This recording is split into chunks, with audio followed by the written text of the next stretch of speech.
नमस्कार, मैं यशस्वी गुप्ता स्वागत करती हूँ आप सभी का आज के कानूनी खबरों के शो में। इन खबरों के बारे में ज्यादा जानकारी के लिए सब्सक्राइब करिए हमारे YouTube चैनल या विजिट करिए हमारे वेबसाइट पर। लाइव लॉ हिंदी पर आपको सारी ताजा अपडेट्स मिल जाएंगी।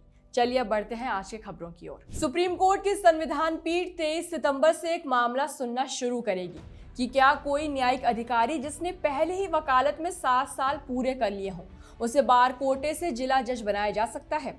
Chief justice of India BR Gavai, justice MM Sundaresh, justice Arvind Kumar, justice SC Sharma और जस्टिस विनोद चंद्रन की बेंच ने कहा कि सुनवाई 25 सितंबर तक पूरी कर ली जाएगी और दोनों पक्षों को अपने तर्क रखने के लिए 1.5 दिन का समय दिया जाएगा। मामला संविधान के अनुच्छेद 233 भाग 2 की व्याख्या से जुड़ा है और इसमें 2 मुख्य सवाल रखे गए हैं। पहला, क्या ऐसा न्यायिक अधिकारी जिसने बार में 7 साल पूरे किए हों उसे बार की रिक्ति के विरुद्ध एडिशनल जिला जज के रूप में नियुक्ति का अधिकार होगा। दूसरा, क्या जिला जज के रूप में नियुक्ति के लिए पात्रता केवल नियुक्ति के समय देखी जानी चाहिए या आवेदन के समय या दोनों समय। आज की सुनवाई के दौरान CJI गवई ने बताया कि जस्टिस सुंदरेश ने एक और बड़ा सवाल जोड़ा है, क्या बार और न्यायिक सेवा दोनों का अनुभव मिलाकर भी जिला जज बनने की पात्रता देखी जा सकती है। इस मुद्दे पर आगे के अपडेट्स के लिए बने रहे हमारे साथ। सुप्रीम कोर्ट बार एसोसिएशन ने एक प्रस्ताव पास किया है जिसमें वकीलों के खिलाफ सख्त कार्रवाई की सिफारिश की गई है जो सुप्रीम कोर्ट परिसर में वीडियो बनाते हैं, रील शूट करते हैं या सोशल मीडिया कंटेंट तैयार करते हैं। SCBA ने सुप्रीम कोर्ट के सेक्रेटरी जनरल को भेजे पत्र में कहा कि कोर्ट परिसर में इस तरह की गतिविधियां न केवल संस्था की गरिमा को ठेस पहुंचाती हैं बल्कि अप्रत्यक्ष रूप से वकालत की पब्लिसिटी और विज्ञापन भी मानी जाती है जो प्रोफेशनल एथिक्स के खिलाफ है। प्रस्ताव में कहा गया कि वकीलों को बिना अनुमति कोर्ट रूम, कॉरिडोर, लॉबी और हाई सिक्योरिटी जोन में वीडियो बनाने, फोटो खींचने, सेल्फी लेने या रील बनाने से रोका जाए। इसके लिए कोर्ट परिसर में स्पष्ट साइन बोर्ड लगाने और पुलिस कर्मियों की तैनाती की भी मांग की गई है। SCBA ने चेतावनी दी कि नियम तोड़ने वाले वकीलों को पहले वार्निंग लेटर्स, फिर SCBA मेंबरशिप के सस्पेंशन जैसी कार्रवाई का सामना करना पड़ेगा। जरूरत पड़ने पर यह मामला संबंधित स्टेट बार काउंसिल तक भी भेजा जाएगा। साथ ही युवा वकीलों को जागरूक करने के लिए SCBA ने नियमित वर्कशॉप और जागरूकता अभियान चलाने का सुझाव दिया है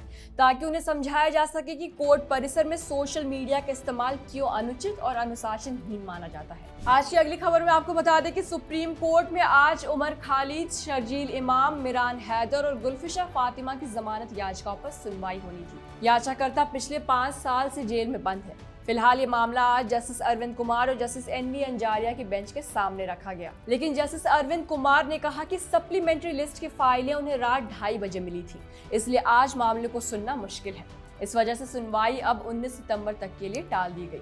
अब देखना होगा कि 19 सितंबर को सुप्रीम कोर्ट जमानत पर क्या फैसला करता है। दिल्ली हाई कोर्ट में आज बम की धमकी वाला ईमेल मिलने के बाद अचानक परिसर खाली कराया गया।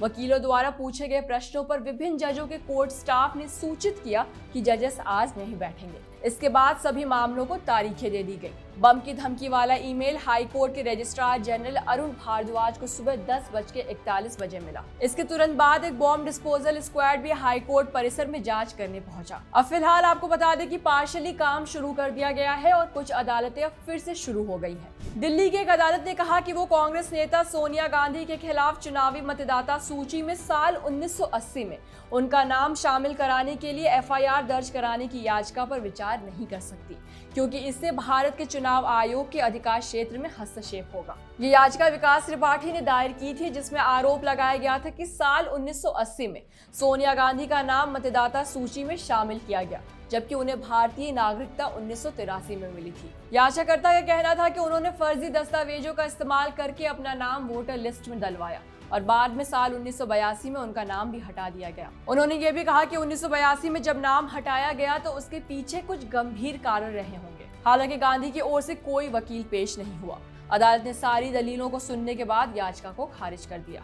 सुप्रीम कोर्ट ने आज सभी हाई कोर्ट्स और ट्रायल कोर्ट्स को निर्देश दिया है कि वे बेल और एंटीसिपेटरी बेल से जुड़ी याचिकाओं को 3 से 6 महीने के भीतर निपटाएं। जस्टिस JB पारदीवाला और जस्टिस R महादेवन की खंडपीठ ने कहा कि ऐसी याचिकाएं सीधे तौर पर पर्सनल लिबर्टी से जुड़ी होती हैं, इसलिए इन्हें वर्षों तक लंबित नहीं छोड़ा जा सकता। सुप्रीम कोर्ट ने कहा कि अगर किसी भी तरह का approach rights of persons with disabilities act की भावना को कमजोर करता है तो वो इसके मकसद को ही खत्म कर देता है। कोर्ट ने केंद्र सरकार से पूछा कि क्या ऐसे कदम उठाए गए हैं जिससे विकलांग उम्मीदवार जो सामान्य वर्ग की कट ऑफ से ज्यादा अंक लाते हैं उन्हें जनरल कैटेगरी में शामिल करके उच्च स्थान दिया जाए। साथ ही कोर्ट ने प्रोजेक्ट एबिलिटी एम्पावरमेंट शुरू करने का आदेश दिया है।